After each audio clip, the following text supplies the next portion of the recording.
seller na sinasabi na potable na yung item na binibenta na moissanite, 3 to 5 karat po ang size ng moissanite. Ngayon, mayroon pa na daw ring, may earring pa, no? Ngayon, halos may ganyo na siya, parang gusto niya bilhin. Ito na yung masabi ko, ako bilang matagal na po ako sa pawn shop company, hindi po talaga potable ang moissanite. Ang moissanite po hindi po tinatanggap sa pawn shop yan. Lalo na ngayon, yung mga marami na pawn shop ngayon na hindi nga tumatanggap kahit yung natural diamond na hindi na tinatanggap na. Kung tumanggap man ang isang pawn shop, kung tumanggap na ang isang pawn shop po, kahit natural diamond yan, mababa ng kuha nila. Kasi alam niyo ba, dahil po sa lumalabas na mga lab growth, no? Yung lab growth, mababa masyadong presyo niyan. Yun yung nagpapahina sa mga natural diamond. Dahil sa lab growth, ay humihina yung still, yung presyo ng natural, mataas pa rin. Dahil sa, mahirap kasi i-detect yan, o detect yung lab growth. Kaya sa moissanite po, sa mga tester na ginagamit sa mga pawn shop, nadidetect ng nila yung moissanite. No? Ang lab grown lang at saka natural diamonds, ang hindi nadidetect kahit mamahalin pa ang tester na gamit. Pwede lang siguro yung mga machine na ginagamit. Yun, kaya i-detect na ng machine yung lab grown at natural. Pero, yung mga tester, kahit nasa 100,000 pa presyo ng mga tester na yan, yung handy lang po, no? Hindi niya kayang detect yung lab grown at saka diamond. Para yung diamond na mag-i-through sa tester na yun. Pero yung mga diamond light, kayang i-detect yung moissanite at diamond. No? Kaya agad-agad sa mga pawn shop, malalaman nila yung moissanite at diamond. Siguro yung sinasabi ng seller na yun na pawnable, yung item, yung kabuuan ng item, yun yung pwedeng isanda.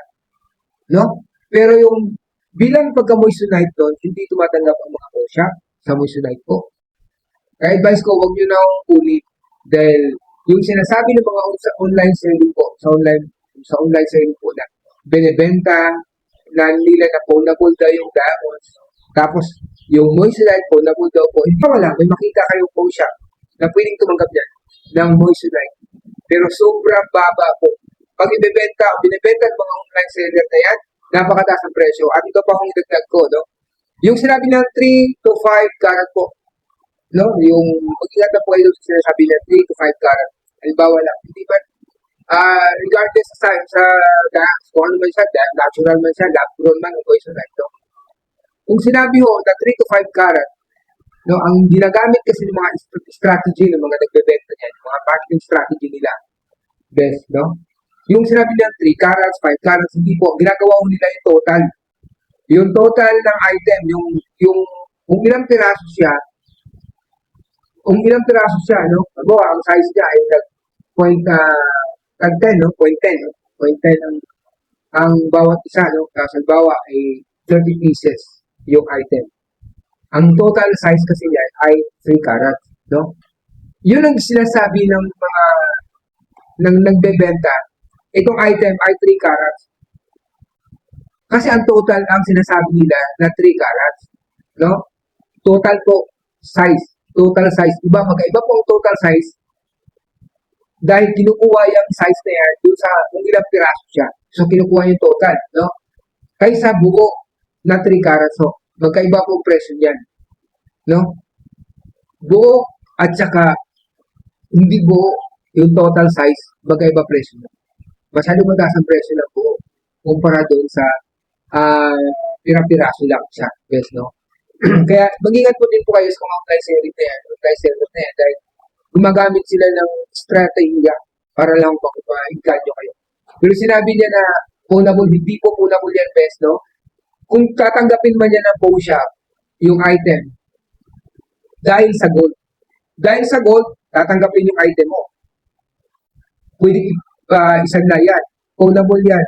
Yung ginto. Dahil ginto yan 14K, 18K, Pag sasanla mo, dahil sa ginto, kinukuha yan. Kaso lang ito pa hindi maganda dyan. No? Kukunin nga na pawn shop na sobrang baba sa ina-expect mong price. Magbabawas pa sila kasi ng timbang ng bato. No? Kung marami yung bato, sobrang baba din ang nabawa. Yung binili mo item ay 15 grams. No? Yung gold, kasama na yung bato, 15 grams. Kukunin nila, halimbawa yan, madalas kasi pag maraming bato, dinidivide by 2 nila. So, imbis 15 grams, gagawin nila yung 7 grams na lang. Doon lang pinukompute yung gold. No? Kasi hindi naman pwedeng tanggalin yung diamonds eh. No? Kahit moissanite man yan, natural diamond, lab grown man yan. Ganun ang mga pawn shop ngayon. No? Hindi na sila kumukuha katulad ng dati ng presyo ng mga diamonds na mataas. Hindi na po. Kung kukunin man nila, masyadong mababa. No? Masyadong mababa, sobrang baba. Kukunin pa nila yung presyo, bigat ng inyong item. So, hatiin pa nila yung bigat nun. Kung 15 grams, pwede gawin lang 8 grams or 7 grams. Yun na lang ang kinukompute nila yung gold. Kaya lumalabas, yung item mo, pullable siya dahil sa gold. No? Pero yung dahil sa pagka-moissanite niya, hindi yan tinatanggap ng pawn shop. Dahil sa presyo ng moissanite, hindi po totoo yan. Ang advice ko po, best, huwag nyo nang tanggapin yan. Huwag nyo nang bilhin. Dahil hindi totoo yan. Hindi po totoo yung sinasabi nilang pawnable. Hindi po pawnable yan. No? Ang advice ko sa mga karamihan ng aking mga subscribers at yung mga nakapanood sa video ito, bilang matagal na rin po ako sa pag-aalaha, sa pagiging appraiser. No? Kung bibili rin po kayo ng item, dapat dalawa ang purpose nyo. No? Panggamit nyo at investment. No? Pag investment kasi ang target mo, talagang in the future, matutuwa ka dahil mataas ang hataw ang presyo ng mga gold. No? Kung puro gold yung bibili nyo, huwag ko kayong bumili na may mga stones. Mahal ang magkabili nyo, tapos pag ibebenta nyo na o isasanla nyo na, hindi pa pinipresyohan yan ng pawn shop. No? Lalong-lalo na yung mga perlas. No? Bumili kayo ng ring. Mahilig ka mo sa perlas, sa nabili mong ring, yung palang, kahit malaki yun, pero yung mga fresh water pearl pala siya. No? Na sobrang, iba kasi ang presyo ng fresh water po, at saka salt water pearl, mag-iba presyo niyan. Kasi nung pagdating ko sa mga nagbibenta na, kung papakinggan mo, ay parang nakakamura. Hindi po. Baka may someday, kung bumili man kayo niyan, kung nasa isip nyo, napamura kayo, mura lang ang pagkakaintindi nyo dahil ganun ang strategy ng mga nagbebenta. Pagdating ng panahon, hindi ka na pamura, magmumura ko kayo dahil sa sama na ito. Yes, no? Yun lang yung advice ko sa inyo, kung bibili kayo ng jewelry, dapat puro ginto na lang. Puro ginto po. Pero mag-ingat na po kayo dahil maraming gold pa kayo, maraming mga fake, maraming mga gold field, no? Mag-ingat na po tayo. Best friend, no? Yun na po, maraming po salamat sa inyong patuloy na pag-subaybay.